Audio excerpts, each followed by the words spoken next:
Do you get cut at work? Oh yeah, yeah. I mean, it's easy to do it that way, Yeah. so I just say fuck it. But I actually haven't had a buzz cut in forever. It's been, I don't know, since 2018, since the last time I buzzed my head. But I said, we cut it short anyway, and I was like, you know what, dude, fuck it, let's just buzz it. I don't Yeah. want to worry about my hair for like a good all summer long. You know what I mean? So I was like, whatever, we'll try something new. Dude, I was buzzing it for. I'm gonna grow it back out for sure, but I was buzzing it whatever. all winter. I was buzzing it literally all winter, bro. Like down to like a half. Like it was kind of crazy, and that was like my way. I didn't do it, but that Right. was like I was gonna try to start getting females on here. Oh, and yeah. since I was shaving my head, I was just gonna let them do it and interview Okay. them while they were cutting me. I was like, oh, that would be a really crazy concept. that'd be kind of sick. Yeah, dude, like just have like a female like rapper or something just like giving me a fucking buzz cut, dude, while I'm asking her questions. That would be sick. Yeah. But I started growing my hair back and now I'm like, kind of like my hair. Yeah, nah, for sure. I hear that. Yeah, it definitely. I don't think the buzz is all right. Like the look is all right. I feel like for me it was more of like let's just do it for a convenience thing. Like so I don't have to worry about my hair for a few months. I don't know, but I don't think I would. I wouldn't rock with a buzz cut forever. No, I don't. It's too boring. I It don't is. know. It's just you're just not. You can't do it. And truthfully, like, fade or buzz cut. Like just and like, I don't know about me. Like, I'm like balding, not like balding, but like the top, like. yeah. There's like I have like my Gotcha. corners are going, Yeah, and there's like a for little sure. piece in the center that's a little thinner. Yeah. So like my front line needs to stay like lined up if it's Yeah, super yeah, short yeah, like of that, course. or you start to like No, notice shit. I totally feel that for sure. I mean, my hair is like, it's always been like, it's not thinning, but I've never had like extremely thick hair to begin with, and then also like my forehead's just always been fucking huge. So I just was like, it just never was my favorite hairstyle. Got that big old I always, forehead yeah, I again. always had like fucking the bangs or just whatever. How long have you been cutting for? Dude, that's the thing. I've only been cutting for like 3 years. That's what I thought, dude. It's Like been you haven't pretty been doing it that recent. long. No. So does your Instagram comes from music? Was that all music yeah, growth? Prior to that, yeah, correct. Yep. That's pretty cool. And then it's obviously just continued to grow Right. through adding barbering into the mix. But There's actually the guy that cuts hair in this chair. Mm-hmm. I don't know, like, obviously yet we haven't gotten that deep, but I don't know, Sure. like, why you went from music to hair. But yeah, I know a lot about the music industry, and I Mm-hmm. might, not slighting your abilities, but I might be able to guess why you went from music to hair. yeah, And I cut hair with a guy right here, and Okay. he's 36, I guess, and Mm-hmm. he chased the music dream for a long time, was like going to fucking like Milwaukee for like, pennies For sure. basically. And Yeah, then he ended up like started cutting because it just wasn't like working. Yeah. And like now with cutting, he's able to make money and he actually does kind of what you do, but in the music scene, like he'll do, are you familiar with the Beard Fest? It's called. It's this festival, like funk and like jazz fest over in Jersey, in the Pine Barrens. Beard Fest. Lauren Hill I actually- feel like I've heard of it. Literally, Lauren Hill like pulled up this year and did it because the one guy that puts it on is her guitar player. Yeah, But so that's sick. But so Greg, the guy that cuts next to me, he, similarly to you, with his Right. connections in music, he has gone and taken his barbering stuff backstage and like done haircuts and That's shit cool, for dude. bands and Hell stuff. Yeah. I mean, I see you've even done some of that stuff too. Dude, we're not talking about me right now, dude. My story's, I don't even understand my story. Right. But the thing is, dude, I've loved music for a really long time. And I've always like, now that I'm older and single, I kind of like realized since I was a kid, like these were the spaces I always said I wanted to be in. Yeah. And I never really knew how to get there. And For sure. nor was I like in a place personally to be able to get there. Cause like I had kids, I had a wife, I had this, that, and the third. So there was just always something else. Right. But now that I have the freedom, dude, yeah, it's funny though, the one scene I really haven't been able to get into is, like to kind of bring it back to you is you. Like to your Yeah. scene, bro. Like it's been Yeah. really hard. Like Yeah, I mean, there's a whole backstory of like how I kind of got into that, and then it kind of just took off once. Well, I dove into your Instagram. I went back, like, Right. you weren't in always metal. It doesn't seem like you were metal grunge Yeah, type shit. You were No, I mean, like I've always on some been, like I always, emo peep type yeah, shit. for sure. Yeah, bro. At some point, Which yeah, was for a sure. vibe. Yeah, that How was. old are you? I'm 29. Okay, I'm yeah. 30 So in that February. math for that peep era. Yeah, man. For sure. Yeah, dude. Yeah, that was sick. I mean, yeah, I loved that era for sure. So let's like backtrack a little bit. And how did you start? You grew up in Bucks. Did Yep. you go to public school out there? Yeah, I went to Pennsbury High School. Okay. Yep, You went to graduated in Pennsbury. Who 2014. played basketball there? A couple people played basketball out in Pennsbury. Yeah, who are the big names? Dude, I'm like, Oh, dude, I pay there was attention one. to sports, but not There was like not as one much that as I was should. like, No. I'm 34, so he was No. probably like right before you. I'm trying to think. No, I know the. It was a. What's his name? There was a Dalton Pepper. Yes, that's exactly what I'm thinking of. That Yeah. is exactly. He was like the big name. Yeah, that's exactly what I was thinking Yeah. of. Yep. And then there was a dude that actually, Lavoy Allen. Dude, he Yeah. was like 6'11". Yeah, yeah, I Maybe know he was Lavoy actually no. He may have been over 7 foot. Yeah. I think he was 6'11" though. But regardless, he actually made it to the NBA. Yep. Yeah. Yep. All right. So were you doing music in high school? Yeah, dude, I actually was. I was rapping. I started rapping in 10th grade. I was 15, I guess.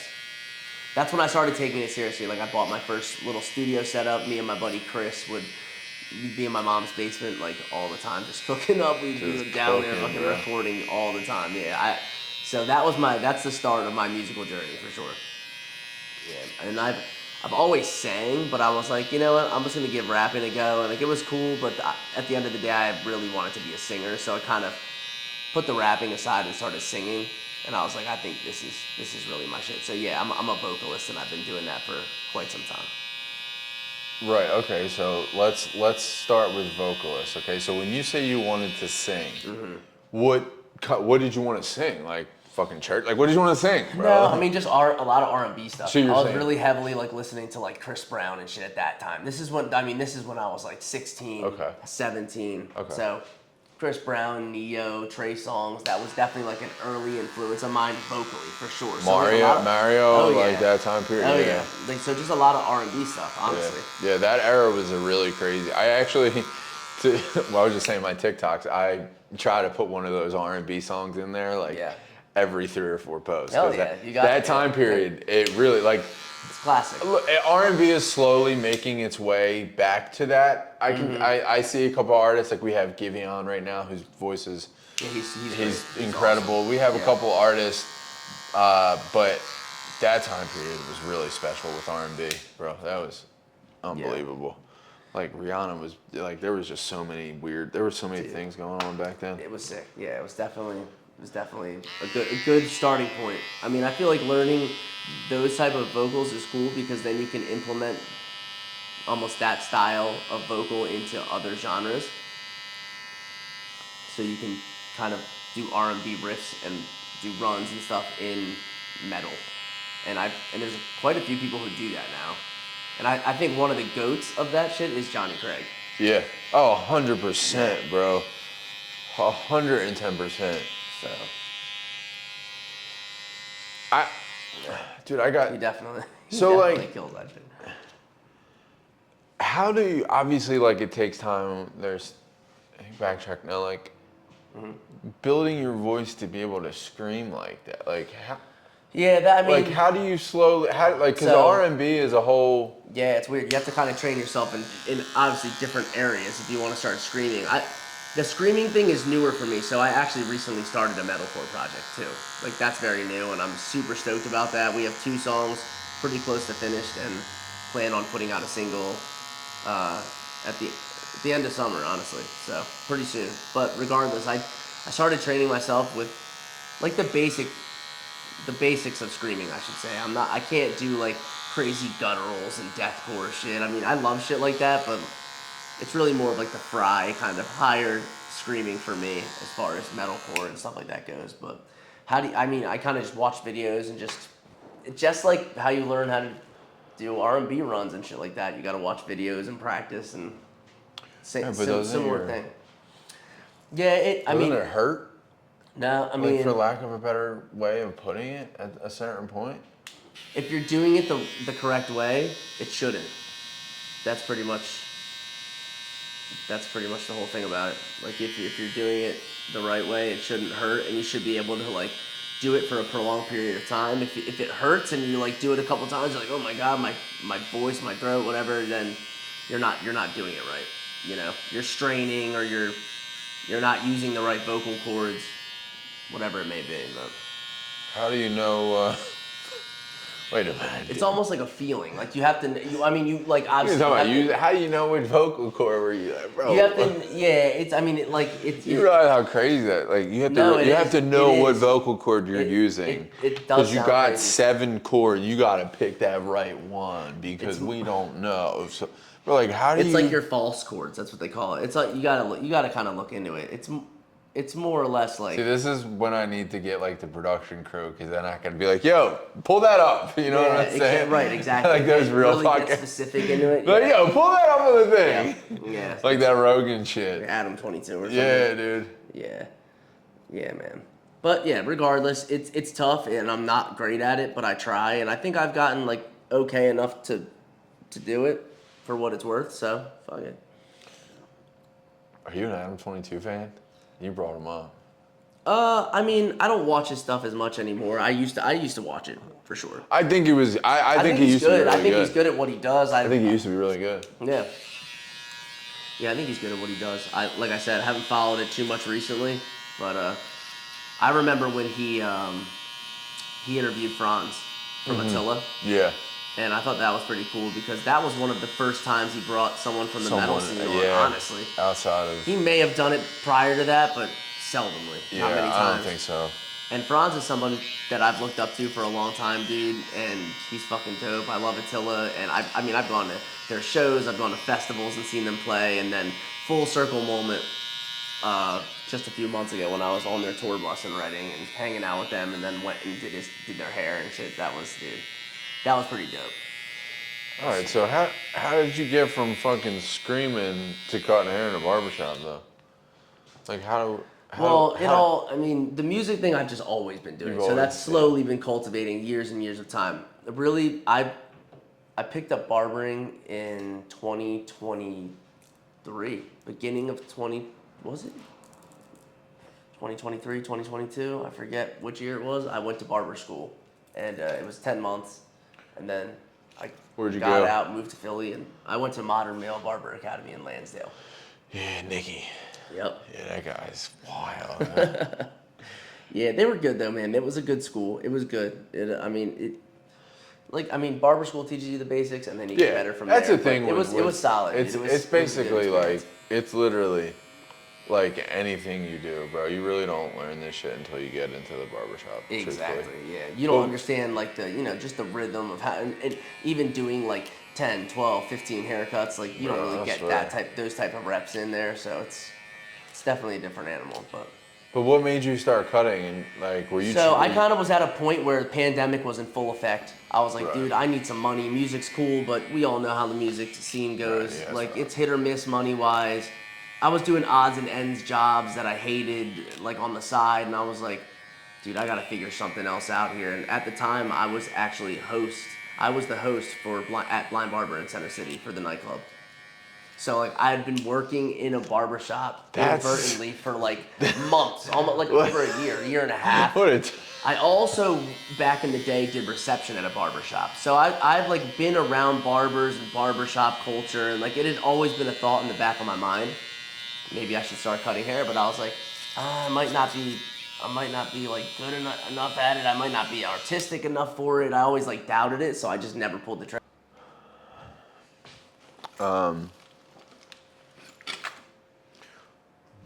Does Nicky provide jobs? Yeah, he does. I definitely wanted to work in the city. I just had that feeling from the jump, so I was kind of like surefire, like let's get through the school and then I'm gonna move to Center City and work there. I don't know why I wanted to do that. I just felt like more opportunity, maybe make a little more money, just more foot traffic. I was kind of like, let's work in the city. So that was my thought, and it's been cool. That's what we've done. So, but yeah, he definitely hires people that have graduated if they want to work for him or whatever. So they have he has I think 8 shops. Yeah. Damn. Yeah, 8 dude. shops is a lot. Dude. 8, dude. Yeah, and they're all out kind of middle of nowhere, Solderton, Lansdale, Quakertown. Basically, in all the Percy. spots that there really isn't any. Right. I mean, so for- it's cool. He kind of. It's like him and Sal's. Yeah, exactly. Or yeah. basically Sal's, dude, I gotta. Oh man, Sal's. I actually 3 months into barber school got hired at a Sal's that was in the Willow Grove Mall, which was very close to where I was living. I was living 3 minutes from there at the time.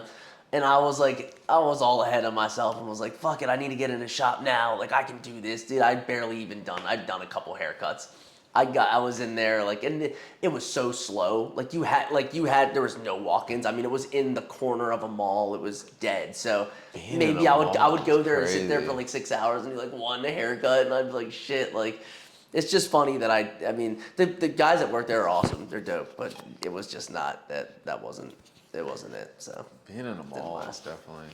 I don't know if I'd ever want to cut hair in a mall. Nah, dude. It was like I said. It was just the first opportunity, and I was kind of hungry to just start cutting hair. Right. So I just said.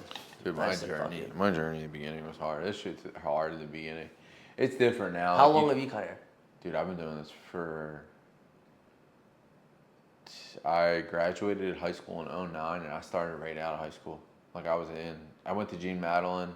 Okay. And when my friends went off to college in August, I started in Gene Madeline. Right. And then I was in a shop. Towards the end of that, I would go after school. For sure.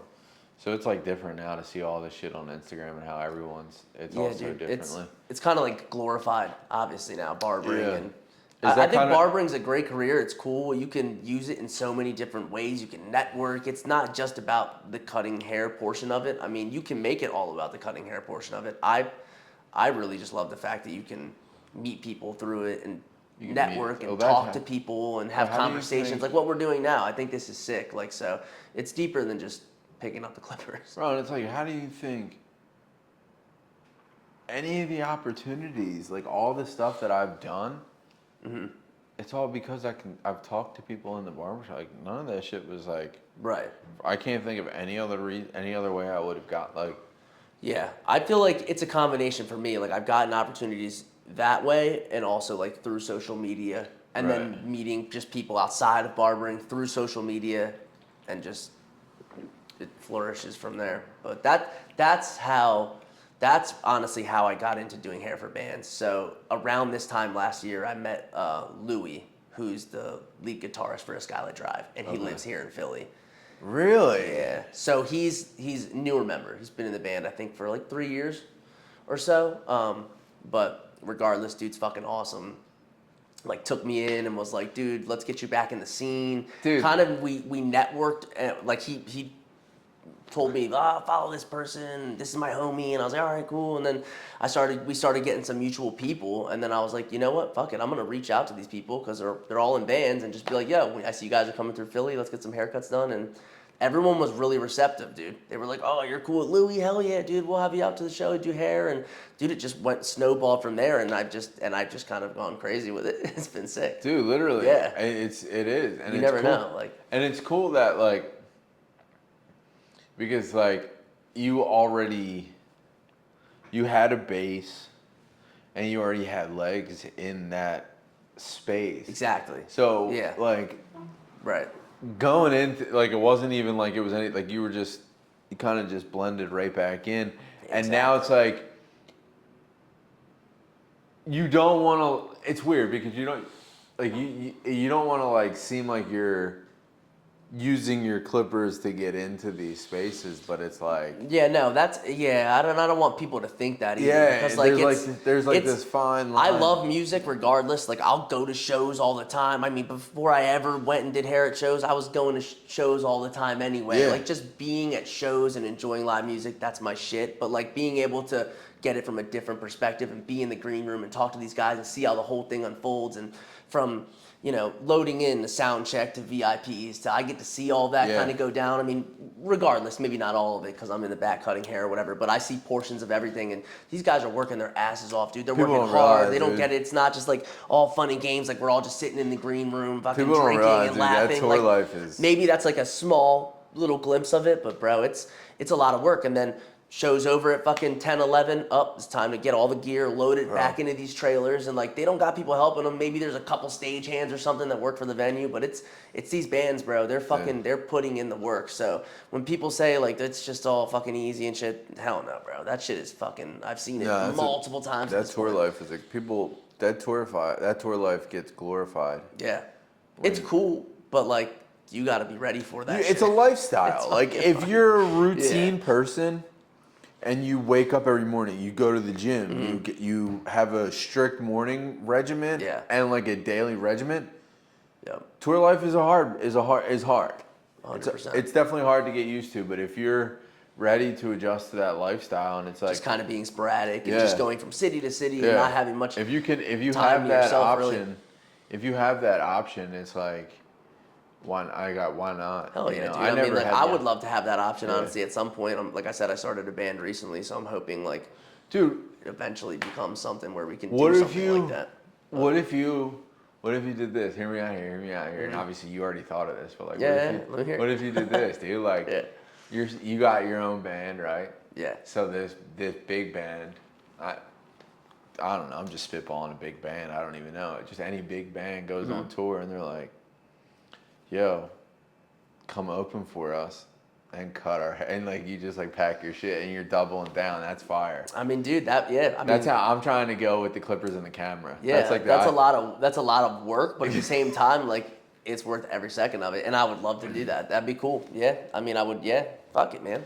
That'd be crazy. It's not like everyone needs a haircut every day. That's what people don't realize. Like, so every time I've done hair for a band, it's been like a one-off thing, whether it was at a festival or like a show that came through Philly or Jersey or New York or whatever it may be. But like, it's not something where they're necessarily gonna need me to go on tour with them. Right. I know there are situations like that.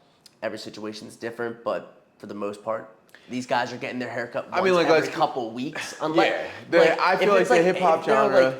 Like, if it's a massive band that's like hiring like a makeup crew and a hair crew. Yeah. That's a little different, but I feel like for a lot of the guys, specifically also in the metalcore scene that I'm working with, it's like they're getting haircuts like once every couple weeks. They probably once smell a month. No,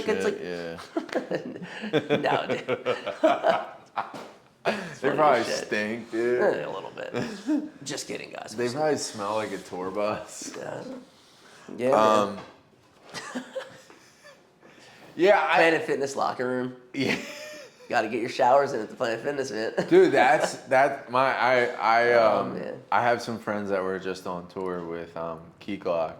Oh, that's sick. Yeah, shout out all my homies. They just crushed it on tour. That's sick. But I was I FaceTime. It was my time. Who you know is a huge fucking thing. I mean, and that's what people don't realize. I wouldn't have done anything I've ever done if it wasn't for someone I knew. You know what I mean? So.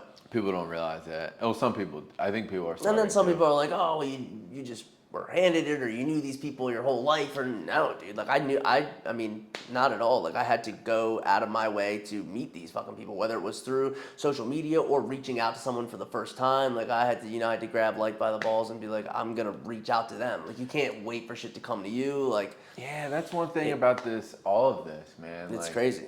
Anyone you talk to, any band you talk to, like. Dude, literally, the guy that cuts here in this chair, right? He'll sit in the back all of his open times and like email Kung Fu Necktie. He'll email Milk. He'll email all these places like, yo, can we get an opening slot or a night anywhere? And that's kind of what you gotta do. He's got an interesting genre. It's like weird. It's like his lyrics are Weird Al, but I'll play some of his stuff for you. Hell yeah. I don't know how to describe it, but it's pretty interesting. And, but yeah, it's like, even with like the content stuff, like with barbering, like I see a lot of barbers, like, a lot of barbers fall into the trap of just like thinking that a clipper company or someone's gonna DM them based off of the strength of their post, and it's like, bro, sometimes that does happen. Like, Sometimes I'm not gonna lie, works. Yeah. sometimes it does, but you got like 9 out of 10 times you gotta fire a DM and be like, tag them a bunch, like be super annoying, and then fire a exactly. Like, yeah, no, for sure.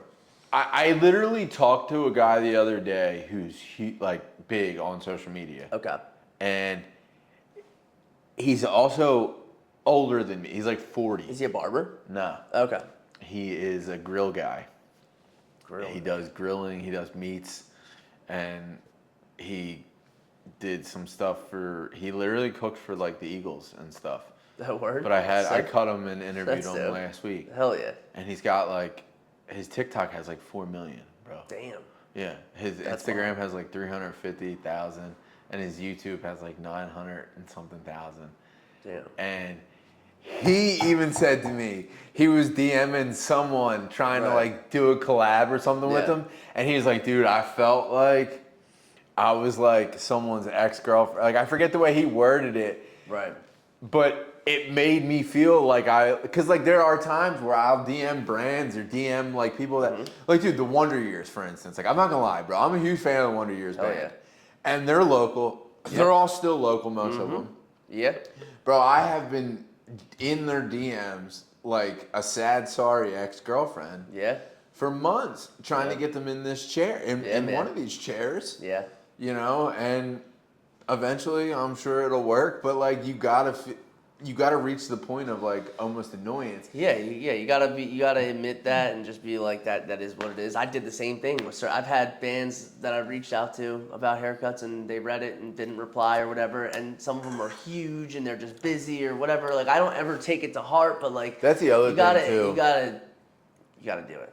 Yeah. That's the other thing when you realize how busy a lot of these people actually are. That's the thing. Like, I feel like back in the day before I really saw it go down, if I would get super slighted, offended. I'd be Dude, like, shit, like, you get super offended and feel upset. you bro. just don't care. But then when you you're hate me, you don't like me, you didn't answer. But now it's like, you gotta take everything with a grain of salt. I don't get butthurt over shit like that. Just move on to the next, and eventually we'll cross paths. And that's the thing. You never know, dude. You just never fucking know what it is. So It's not even taking it with a grain of salt. Of more of it's like, you've been in green rooms, you've been in spaces where where these people are that you're trying to access. For sure. So like, if you take a second and get out of your selfish ass brain, I'm not calling you. So I'm saying like, this is you're for just me. saying in general. In general, like, if you take a second and get out of your selfish ass brain for a second and be like, okay, wait a second, bro. This band's coming to Philly. They sold out on a Tuesday, right? Like Turnover, right? I don't know if you listen to Turnover. Turnover's sick. Hell Dude, yeah. so I bought went, their vinyl recently. So did I. Yeah. I went. That was my first show post-divorce that I went to by myself.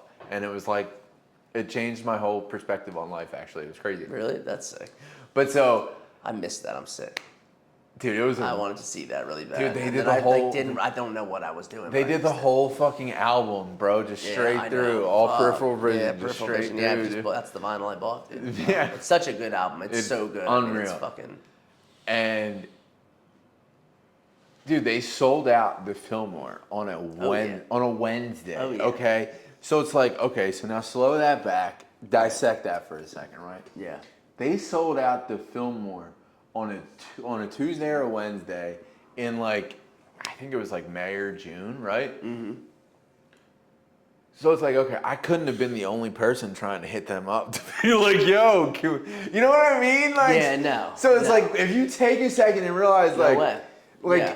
their shit, their management, all of their people are getting. Yeah.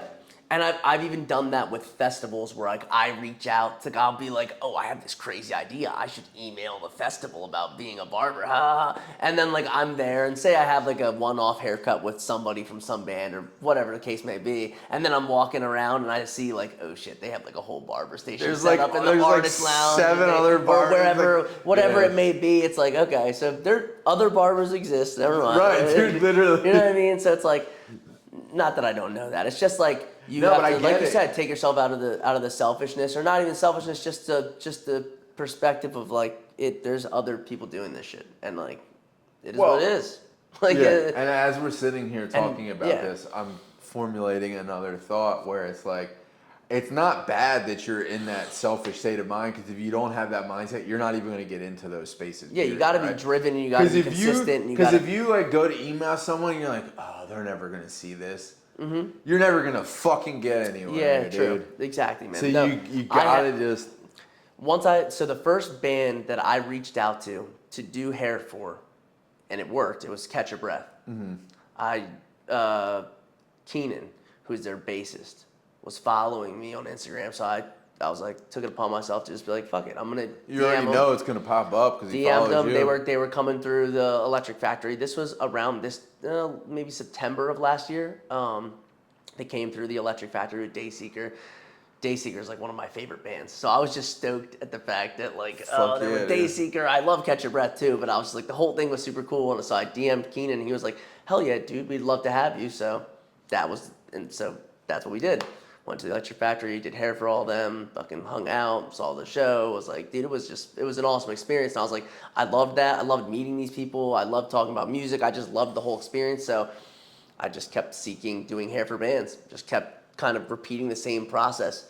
And now it's become a thing where like I feel like people are like, oh, that's the guy that like does hair for the bands and shit. Like I'll be like at a festival around other people, and they'll be like, it'll either be someone I already worked with or someone who was like TMing or selling merch at one of the shows.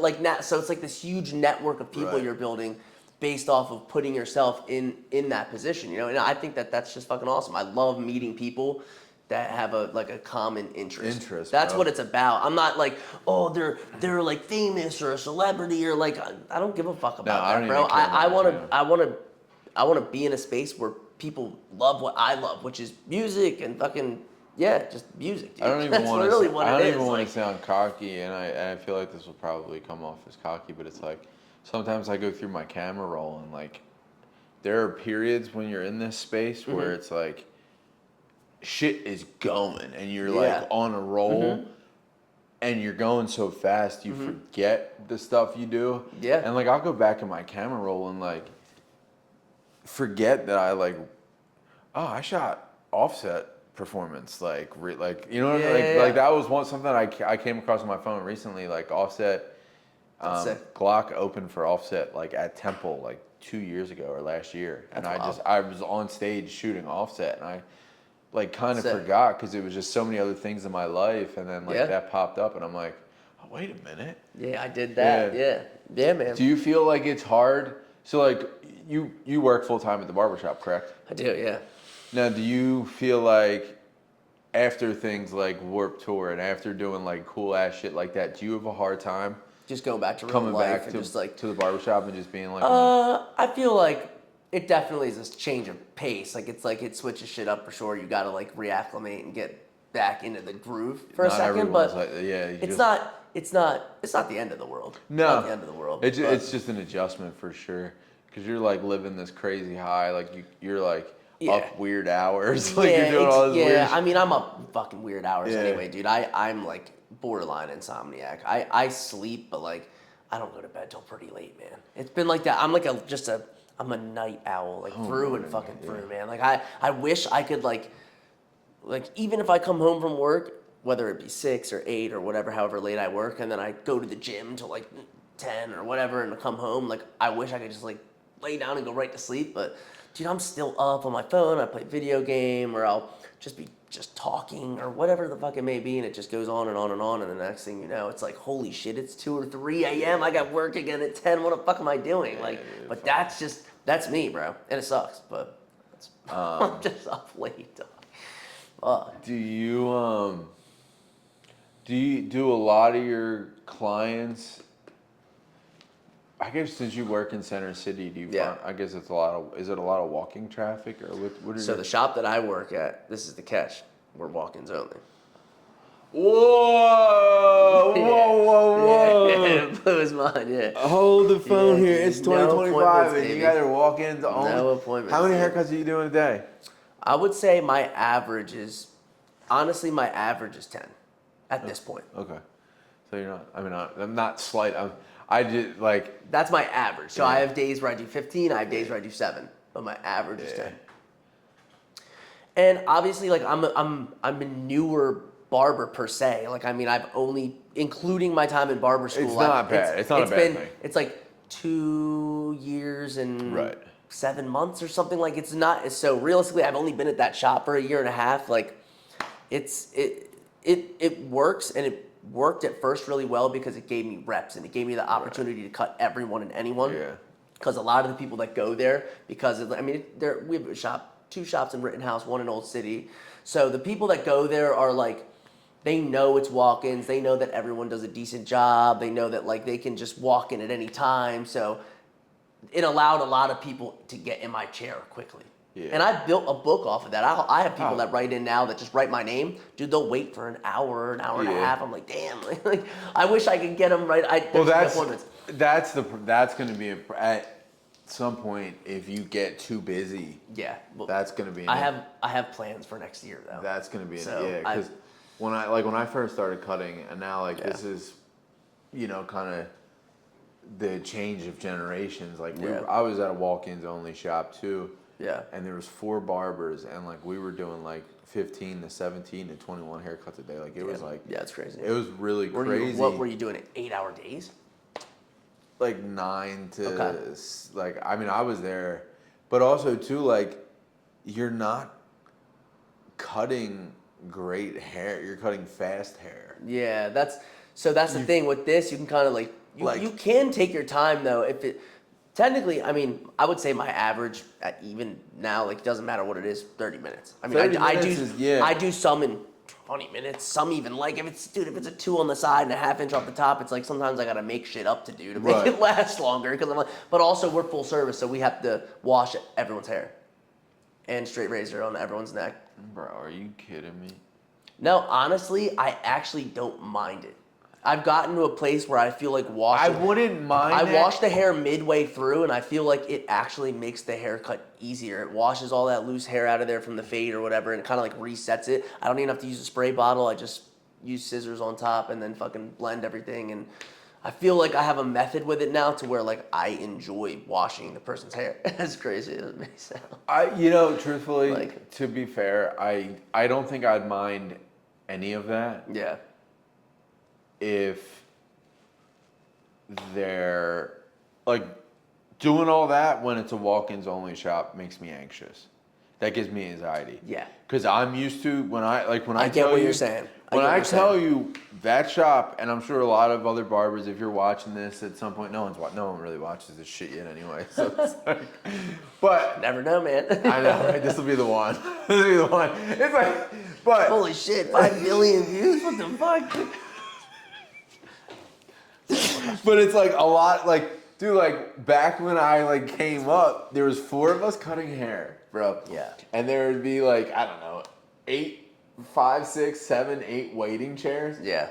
And they would be full all the time. So if you weren't doing like 20-minute haircuts, dude, yeah, you weren't making any money either. And I was at a time of $15 haircuts. Oh man, yeah. So it's like that's a little different. You're competing with the next person. Like if that, like it's like who's next? Who's next? Right. I see what you're saying. So if I'm stopping, washing hair, shaving necks, that's fucking taking time off my time. Yeah, but everyone's doing it. So like everyone there, for the most part is doing haircuts reasonably about 30 minutes or right in that ballpark. So it's not like we got guys that are doing it in 10 minutes and guys that are doing it in 50 minutes. It's all over. It's like everyone's pretty much doing hair in the same amount of time. So like it's like an up system. Like if whoever's done does take the next person unless the person is like wanting to go with someone else. Like at this point we have some guys that like all they do is they're regulars because they've worked there for 6 years or whatever. But I mean, I get what you're saying. Sometimes it does build up and there's like 6, 7 guys waiting, and it's not even the pressure of it at this point. I don't really feel any pressure from that. Do I want to say I kind of get a little annoyed by like 8 people just sitting there staring at me while I'm cutting hair. It's cool because like sometimes everyone's talking or whatever, but like sometimes it's kind of just like, why is there 8 people sitting here? I'm kind of not, just because it's like it's good for business, 100%, that's cool, but like just the fact of like there's, you know what I mean? There's just too many people. But is it good for business though? Because the ninth person that walks in and sees the 8 people Well- waiting there is gonna walk out. Well, that happened. That does happen. Because Happens a lot. they'll be like, okay, there's 3 barbers. There's 2 or 3 barbers here. There's 8 guys waiting. They do Which the math, also is they're like- interesting that you guys are in Center City, which I feel like is a super fast-paced moving Yeah. place, and there is a market for people to just sit around and wait for haircuts. Yeah, I mean, I'm surprised by I that don't know, too. maybe I don't know. I think the catch-22 really is the fact that a lot of the clientele we get are people that work right there in Center City, and a lot of them don't. I'd say it's half and half. A lot of them just work there. A lot of them live there. But regardless, they want to be able to just come on a lunch break or something and but if get you a got haircut. 8 people waiting, how are you coming on a lunch break? But that's the thing. It's kind of like a roll of the dice. It's not always 8 people waiting. It's So always it could be. it's Russian roulette. Every It time could you be walk 2, in it there. could be 3, but that's what they. But also because we have a couple shops that are like in the similar location, they can kind of that's walk true, that's around true, and yeah, see. yeah. Okay, this I can get I in did here. a class at the upstairs of one of them years ago. Yeah, They do that thing at the one, right? At the salon. Yes. Yeah. Richard Nicholas, right? Yeah, they do the shit, class. okay. What's that fucking class Yeah, that those guys do? They do the class. They do a class. They It's like still on do Monday a class. nights. Yeah, they still do it. It was Yeah. years ago. That's funny, I man. did a skin fade and I used lay right. Oh hell yeah. Yeah, dude, lay Fuck, rate's dude. awesome. I love That lay was rate. such a long They don't. time We ago. don't carry lay rate at the shop I work at right now, but they did it Modern Mail. It's fucking great, dude. It smells great. I love that product. Yeah. That's crazy. And what do you guys charge for a haircut? 50, What do you guys charge for a haircut beard? 75, What about just a beard? 25. Well, so it's 25 for a beard trim technically, and then there's something called beard shaping, which like honestly I haven't charged many people 50 for a beard shaping only because like it's hard to dictate what becomes a beard shaping. I mean, I guess like for me in my head, it's like if someone comes in with like a huge beard and then they want you to like take it down, like way down and like really shape, like that's the only time I'd honestly even feel comfortable charging Bro, but someone 50 for a sometimes, dude, beard, like- dude. Like it does, like even like your beard, if I were to just like trim it and like line it up or whatever, but I mean I'm only gonna charge you. It's just a beard trim in my eyes. It's not a beard shaping. So like I guess I don't know. That's where it gets a little weird. I haven't done beard shaping. It's not. It's more beard trims than beard shaping. I don't know. Yeah. Even when I am shaping someone's beard, it just doesn't feel right to be like, oh, $50 plus 50. I mean, I guess I don't know, man. I don't know. I just feel like It's if a it lot. doesn't take me fucking 30 plus minutes to do their beard, it's still a beard trim. You know what I mean? Like, and it The doesn't problem ever with take beard that long. I feel shaping like. Yeah, it's is like that like sometimes it's a gray area. sometimes the goddamn like just like a nice faded beard with a sharp line Yeah. could take way longer than an actual free-handed shaping. True. You know what I'm no, saying? no. Like- I get what you're saying. You're right because no, that's totally true. That's a good point. Because You know like what I mean? Like yeah, that's true. It's Yeah. just like this weird gray area because it is like you could have some guy come in like I get who, what you're who saying. gets like a skin taper on Uh-huh. their beard. Yeah. Faded forward, Yep. trim like all this faded forward, do the lines, and then mustache, Yep. razor. Well, that's a lot of work. That is it. You're but right. if some like just like some older guy Some that just, has like, like no- a 2-foot beard that's like, dude, just hack it in half, Yes, square it bro. off, Yeah. and just give me a quick line. that to me is almost sometimes cheaper than fucking. Yeah, I see what you're saying. You know what get, I mean? Like, yeah, so that 'cause is now on top exactly of it, you got why. it. Like these lines are way more. And Yeah. maybe this might be an off take on my end, but I No. feel like these lines are way more important than when you're like shaping a bit. Because like at the end of the day, like if you're shaping some big beard, a lot of times it fluffs back up and Oh it yeah, gets and worked like a back beard, together. no matter how many times you comb it out, like this is now and today, and however you wash it, However, however it's laying. a line, that's a Yeah, lot. You know they what could I go mean? home and comb it out and still see a hair coming Yeah. out because it's a beard. It's a like beard. it's not like but it's gonna that be that's why I mean, like that's a completely really perfect. that's a tough So- one. Yeah, so for me, man, I don't know. I feel like it should just maybe all just be like one price or whatever. But like it is what it is. It's I mean, like I said, the beard shaping thing, it's like seldomly ever charged on my end because I just don't. I feel like it's all a beard trim at the end. Of the Yeah. day. Unless you're gonna, it's you know what I mean. Unless everything, like you said, becomes a beard shaping or a beard trim. I don't know. Weird. Yeah, it Weird gets area. difficult. That gets difficult for sure. Yeah. How many people work at a given time in the shop? Max 3. The shops aren't that big. Like they're They're roughly not, this yeah. size. You know what I mean? Maybe They got some the are a little motorcycle bigger. in Some front are, of them, right? yeah. So, dude, it's cool. Like I said, I've really working there has been great. Like it's gotten me a lot of reps, and it's been a solid place to work to start for sure. But next year, I'm gonna do my thing. I'm gonna do my own thing, dude. Yeah, for sure. I'm gonna start my own shop. That's Like a full. yeah. Like a full shop. Yeah, man. That's cool. Yeah, it was like a back and forth thing, and I was like, I don't know if I want to do it. I don't know if should I do it, should I not do it? But I have people like who want to invest in it.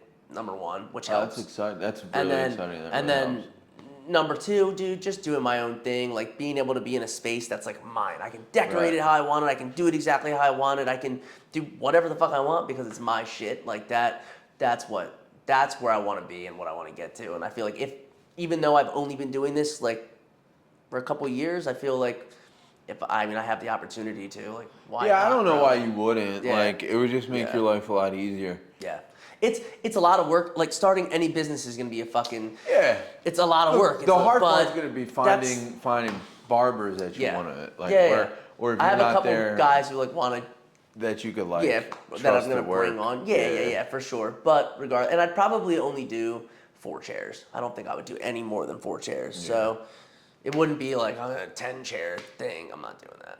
So Yeah, that's a lot. there's a lot of turnover in barbershops. That's what I've noticed. But I feel like not that employers don't make it so that barbers want to stay, but I feel like sometimes that is the case. Because I feel like it's one of those things where like if a barber gets upset or is kind of like they're just like, oh, I can get hired anywhere and just do the same thing. So it's kind of like a revolving door, but like in order to like shut that down, you kind of have to have like an incentive or like just treat them better or give them bonuses or do something or like, I don't know, man. I feel like that's like just being a better boss you're gonna have better retention.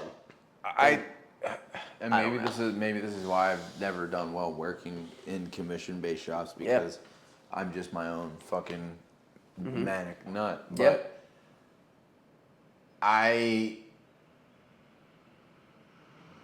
feel like when you work in certain style barber shops, there becomes this boss employee thing, and most people don't get into barbering to work. Be an employee. To be an employee. I get what you're saying on that. I get where you're going with that too, for sure. Yeah. And when you work, I definitely didn't. Right. I knew that when I went to barber school, really the main reason for me doing this, aside from I was like, I want to do something I like, number one, but number two is I want my own business. That's what I envisioned from the moment I stepped and it's a foot in good that barber lane, school. like, and it meshes well with like fashion, hair, music, it all. No matter what. Yeah, genre, I pictured myself in it. No matter what genre, I'm still going. I'm just making sure my iPhone's still going. Right, but no matter, that's crazy that this is going for an hour. It's wild. Probably so hot. Yeah. But things it catches on fire pretty soon. But it's like shit, get the extinguisher. No, we've only been going for 54 minutes.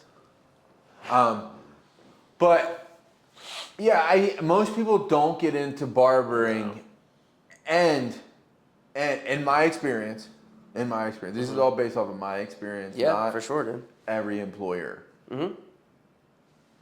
But most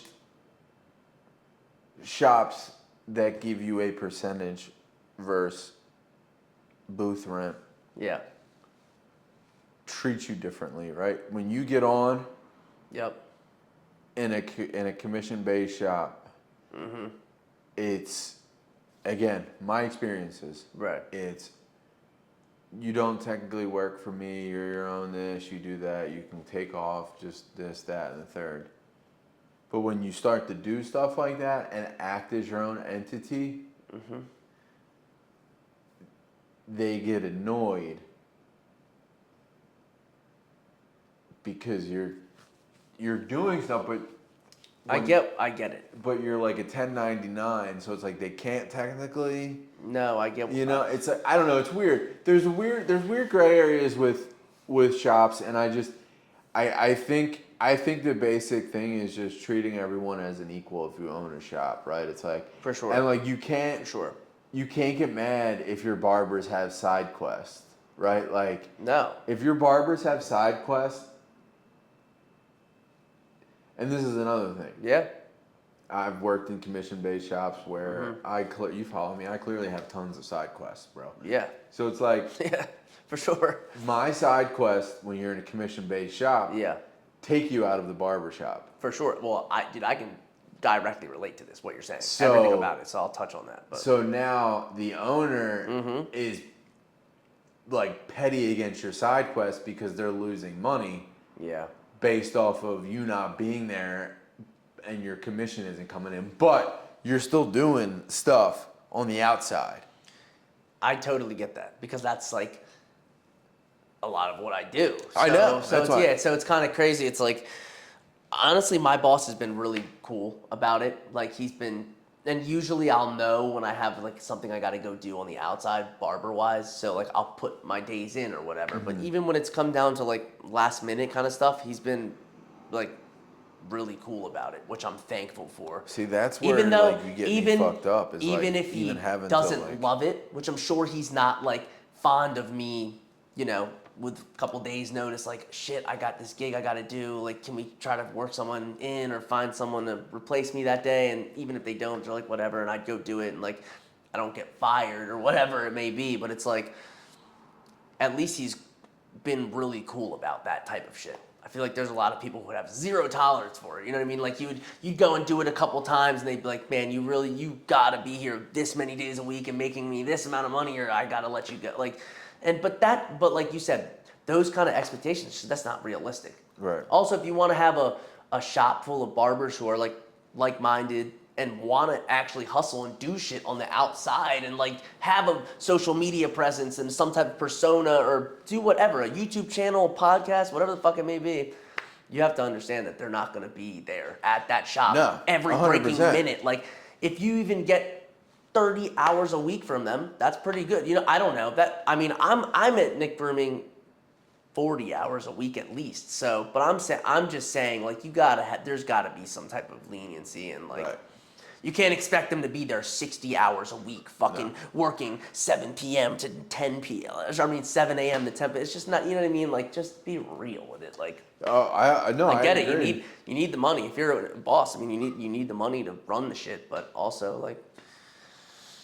So I get what you're saying with that. Like with a booth rental shop, no matter what, like the owner is still getting their money. Whether you're here or not, you still owe them money. They're still getting the same amount of money. Yeah. So there's not like and you're responsible for your own shit. And it's like if we're like I also don't think people get into barbering to have to clear their days off.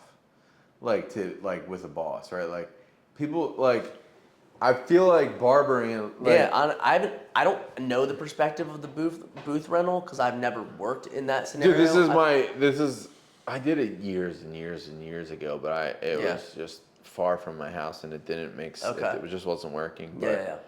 I like understood the gist of it back then, and I always knew that if you could get busy enough. Yeah. Because the thing is, again, this is just my perspective, and I don't own a barbershop. And truthfully, as of right now, at 34, I don't have the intention to, nor the want to. I like to do this kind of stuff. No, I hear that, dude. It's different for everyone, for sure. But I don't. I lost my train of thought. We're just in a weird time, I think, with barbering. Yeah. And it's getting portrayed on the internet as this like glamorous thing. This very glamorous thing, and we're losing the customer service aspect of it. I think, for in sure. some ways. For sure. And it's interesting because like I said, I've been doing this since 2010, so I've literally seen just multiple generations of barbering, and now it's just like that's crazy. Some of them are pretty exhausting because it's like this one right now, currently, this generation of barbers right now, currently, are the ones that are like, which is fine. Shoot for the stars, but like, Yeah, I know what you mean. You Like know. what the whole like. I want to work for myself and do fucking $300 haircuts have you? and all Yeah, I this was about to say, stupid have shit. you Like, it's seen not have you realistic. seen those? You've obviously probably seen those reels of like. My client traveled 708,000 miles away Yeah. and paid me $9 million for Yeah. this haircut. Yeah, I've seen them all. I talk about that all the time. I like it's I cool. I would get it. love- Like I- for a TikTok, that's cool. But like also like you don't know who that person is. It could be like their family member that's like staying with them for a week or something, and they're just saying that. Or maybe because they like the guy's TikToks. Who the fuck knows? also- They drove for hours and hours and hours. But It is, but honestly, dude, like what's your retention rate on something like that? Like your client retention rate. That's clearly for video effect. Like the whole because if they drove that far, they're not driving that not far doing every it other again, week. bro. So like Even if you're- they you're did trying to, drive like, that put far, all like there's this- barbers in Philly that charge $150, $200, and they, yeah, for sure.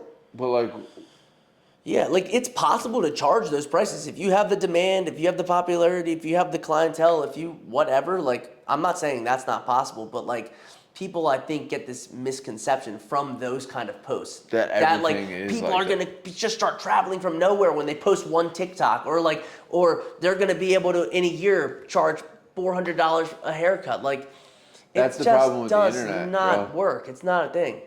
It's not Like, a thing. and that's why Like, people what? are getting into barbering because people barbers are wearing chains and like charging Yeah. all this bread, and it's like, Yeah. bro, I came up in an era with $15 haircuts and we didn't even take pictures until like That's funny. 5 years in. I mean, bro, by funny. 2015, 2016 That's crazy. is when I That's started cool. my Instagram account, and it was just pictures. And if you scroll back, you can see the progression. It's like pictures, and then like quick little videos of finished products. Yeah, for sure. And then like it starts evolving, and then as it evolves, you can see the generation of people that are coming in, and they get out of barber school and they expect to make $175 off a haircut, and it's Yeah, like, no. bro, I literally was in a shop from 8 to 8 sometimes in my like the early stage of my career building to what I have right now, and it's like, Yeah, dude. No, I commend you for that, dude, because you stuck with it clearly. But it's like, That's I mean, the there's one also thing. there's also like isn't there a statistic that like only or like 30% of barbers or what is I forget. It's a lot of huge, people don't huge stay. percentage or. 90% of barbers only last 3 years or Yeah, something a lot like don't that. stay, bro. Yeah, like they stop cutting hair altogether. yeah.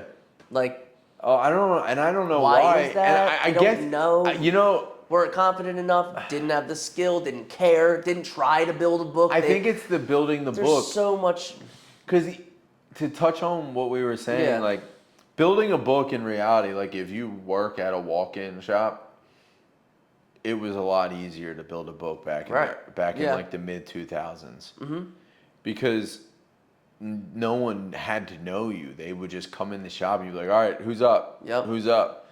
But now like people have to go on the shop website or wherever and specifically pick your place and and also too, when I started cutting in the 19128, 191, so like Roxborough, Manayunk, East Falls, Right. there was probably only 2 or 3 barbershops, like one barbershop per like zip code, I guess if you could say. But like Yeah. now it's like there's Okay. shops on like all these fucking corners. It's oversaturated. for Yeah. sure.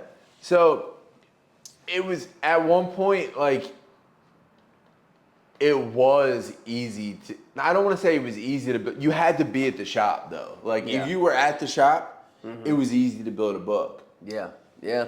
You know what I'm saying? But like I now, get what you're saying. Now a lot you could like theoretically be at a shop and just sit there for hours. That's like what I happens did at here, because Sal's. like technically we're appointments.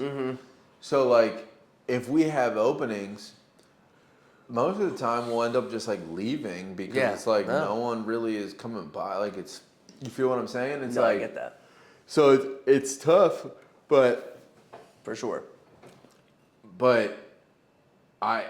I can see why people only last No, a I few definitely years I because definitely like can, too. especially now, because like I said, there is literally no besides, you're like the first shop in a long time that I've heard that's just like straight walk-in, bro. Like I don't really be hearing that anymore. Yeah. So it's like, I mean, I think the only reason that works there is because of the just volume of people in that area. I mean, like, how many people actually walk by this?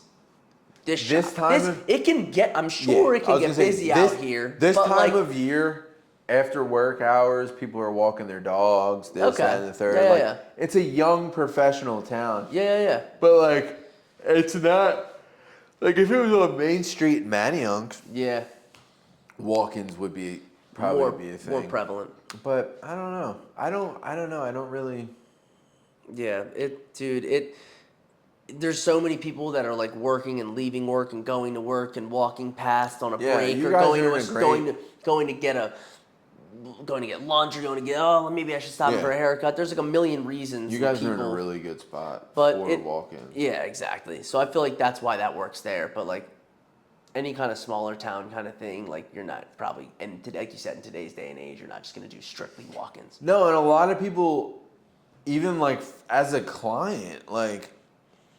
Yeah. I don't want to play Russian roulette walking into a barbershop and being like, oh shit, I need a cut, and you pull up and there's 9 people in front of you. Yeah, right. You're talking. You're saying the nine customers. Yeah, like dude. 9 Like, I'm not trying to play that game in an all walk-in shop now. Yeah. No, I get that. I get it. I wouldn't go to a walk-in shop. Like as a customer. Now I wouldn't. Like I used to back in the day when I was a kid. I grew up in Yardley. There was a barbershop called Jag's Barbershop on. It was in Morrisville. It was on the main street there. But regardless, my mom would drive me there. She'd drop me off. It was walk-ins. So I would just walk in and I would pick the barber I want to get cut by, write their name, my name down on a little piece of paper at the desk, and then just go back in the waiting room and sit there. And dude, sometimes there was like 20 people ahead of me, and there was only 3 guys there. And I wanted my guy, so I'm just gonna write his name every time. And dude, I would sometimes wait there for hours to get a fade, and I thought that was like normal. And also, this barbershop was so hyped up. Everyone was like Jags, and it was a shit, dude. They were fucking awesome.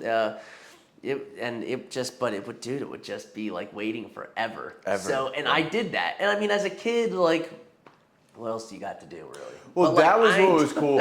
I'm not even gonna lie, dude, because like the shop that I first started cutting in, I actually not even the shop. I cut in like 3 or 4 shops, and then like the one with the most volume. That, you know what? Actually, that's kind of crazy because I literally was. Early in my career, it was hard to build a book, so I was definitely doing other jobs that paid hourly to fill in. But the shop, I literally went. I actually did quit cutting hair. I went through the police academy. Damn. And then, like 2 weeks after I graduated the academy, the shop that I was in for 8 years, called me. And they were like, yo, we're busy as shit. Like, if we add an extra station, do you finally want to? And there was a shop that I went to when I was growing up, too. Shit, okay. And I was like, fuck yeah. And the first week I was there, I cut, like, all these heads, and I made, like, $800. And I was like, what the fuck, dude? Damn.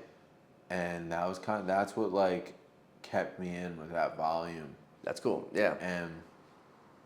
And then within, like, 2 years of being there, then the appointment thing started to pick up. So what we did was we took appointments and then charged extra if you wanted to make an appointment. So it was like instead of like 15, it was 20 for the convenience of having the appointment.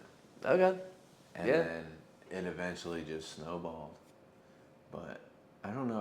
I think the days. I mean, obviously they're not. Maybe I'm wrong, but I think for the most part, like just your standard barbershop, other than in a big metropolitan area, it's not going to run off of walk-ins. It's oversaturated. It's not, like you said, there's barbershops all over the place, and like it's not as much foot traffic. People aren't. It's just a different time. It is. So, I don't think that's really going to hold up most places. When I decide to pull the trigger and do this, I'm not doing walk-ins. Period. I'll take walk-ins at first for sure, and I'll always try to accommodate a walk-in. I mean, why not until I can't? And then maybe I would work it in to where, like, I hire someone that does walk-ins. It's like an apprentice. I don't even know. I just know that like eventually you're gonna get to a place where you can't do walk-ins. That's the goal, really. You just want to have everyone on appointment. And like a lot of people, from the outside perspective, from a client perspective, like they get upset about that, and they're like, oh, like they like I'll like a lot of people like Nick grooming because you can just walk in, but it's like when. And a lot of people don't. I've also had customers that are like, I don't know. I wish you guys were appointment, but it's, I don't know. It's just one of those things where you can't, the customer can't really fault the barber if they're fully booked. Even if they're booked out for 3 months, it's like they got the clientele for that. And like they might want to get a haircut by that person, then you're either gonna have to wait or you're, I don't know, man. I don't like that. Just kind of, the barber clearly worked. They put their time in to build that book and actually have the luxury to be booked out that long. So like some people may be like, that just sucks. That shop sucks because you can never get a haircut. But like, does it really suck? No. They have like a well-oiled machine. They have the clientele. You suck at planning. Is the you know. No, and also they weeded people out. They probably at that point, if they're booked out months, they're working with the clients they want to work with, that they want to have conversations with. That's really what it comes down to. I'm not saying. I mean, I'll cut anyone's hair, but at the end of the day, like when you have chemistry with someone and you know what you're going to talk about and you know their haircut and you know this, and like it's just easier, it's more fun, it's just better. I agree. It's just and better, bro. I see these barbers on Instagram and I don't know, I'm definitely in the generation that they're in. I guess they're closer to their generation of barbering than the younger one. Yeah. And I see a lot of these barbers like, okay, like I run on appointments, 30 minutes. If I have 15 minutes and someone walks in, there are so many like old school-ish barbers that run by appointments, but like harp on someone for taking a walk-in with 15 minutes to spare. Yeah. And I don't know if I'm wrong for this or like, maybe I don't know if this is gonna come out arrogant, but like I've ran off of appointments for so long that I don't want to cut someone that like that decided spur of the moment that they need that haircut right there. Yeah, I get that. I mean, and like I said, you built yourself up to get to that point. Some days like I can kind of get a vibe from them and I can be like, you know what, hop in. But I also don't like running. I don't like running that risk of like potentially falling behind. I don't like falling behind. Oh no, neither do I. You know what I mean? That's why I don't think I would. If the shop that I'm at is appointments only, I'm gonna run off that. Yeah, for sure. And like because you're squeezing in someone for a 15-minute thing, you're probably going to run late unless it's like so simple. Like if it's just a buzz cut with an outline or something, sure. If it's a 2 on the side and a ½ inch off the top, sure. But like if we're talking about a full-blown fade with a beard, and we're not doing it in 15 minutes, or you're not doing it good. So like it's just I don't know, man. I like the concept that they have at Nick Grooming. It's cool. It works for them, and it worked for me at first. It's sick. I wouldn't want to just do walk-ins forever, and like when I do my own thing, it's like I said, it's not going to be walk-ins only. Yeah. So I think overall appointments and knowing what your day looks like. I got these 10 guys today. I got Joe, Jeff, Ron, Tom, and I know all their haircuts. They're all pretty chill. That's cool. Yeah. Oh, okay. Wait, I have an hour break right here. Like, I mean, realistically, if it's slow at the shop that I'm at now, I can take a break. I can just walk to that's cool too, because like it's all walk-ins. So if no one's walking in, I can walk to the store and get a sandwich. And even if they walk in when I'm not there and they want to get cut by me, they'll just write their name and wait 5-10 minutes, and I come back, eat my sandwich, and we get to cutting hair. Like that's cool. But like, I think overall the appointments only wins. Yeah. It wins in the end. You hit just more of a peace of mind. Because then you run that risk too. It's like you go get a sandwich, you come back, and there's 15 people waiting. That's happened too, dude. That's happened too. I mean, like I said, there's always other people in the shop, but and honestly, a lot of the times, that's what happens. It's like, it's dead, and everyone's like, oh, it's going to be slow today, and then it's like, we walk out to get lunch, or I walk out to get lunch, and someone goes down to fold laundry, and then we turn around, and there's like 8 guys came through, and you're like, damn, and and then anyone that's walking by the shop is like, shit, they're busy today, but little do they know, we sat there for fucking 6 hours.